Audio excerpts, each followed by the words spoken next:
Hello everyone welcome. आज फेरि मुस्कान र म चाहिँ बोरो भएर डे आउटको लागि गयौँ।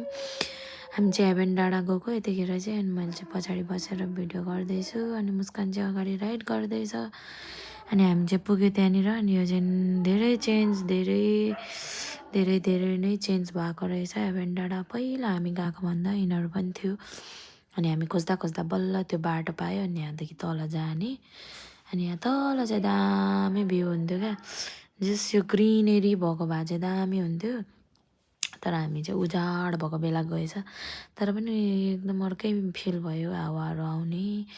अनि म्यास चाहिँ एकदम म्यास थियो है, तर मान्छेहरूले अब सफा पनि गर्थ्यो, राम्रो थियो। अनि यहाँ चाहिँ यतिखेर मैले भिडियो गरेको बेला यस्तो डेन्जर हावा आइरहेको थियो कि हावा हुर्र गरेर त्यो म बोलेको नि त्यस्तो सुनेकै थिएन क्या। अनि म नाच्दै ह्याप्पी हुँदै मुस्कान हेर कस्तो राम्रो छ है, कस्तो मजा आयो है भन्दै म त्यसलाई देखाउँदै नाच्दै पुरा भिडियो गर्दैछु क्या।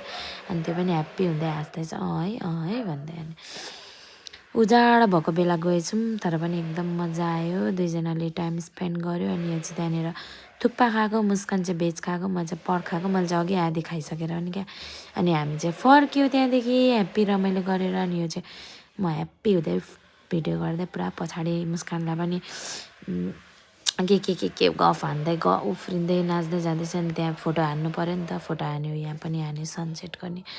अनि हामी चाहिँ जापानिज पनि मलाई ट्राई गर्नु मन थियो क्या। अनि जापानिज द चपस्टिक अरे, अनि त्यहाँ गएको थियो। मुस्कानले नि भेज खायो, मैले चाहिँ चिकन खाएँ। त्यहाँ चाहिँ नुडल एकदम मिठो, अनि यसले चाहिँ फ्राई आइसक्रिम भन्दै पनि मगाएको थियो, के हो त्यो नि खायो, एकदम मिठो भयो हामीलाई है।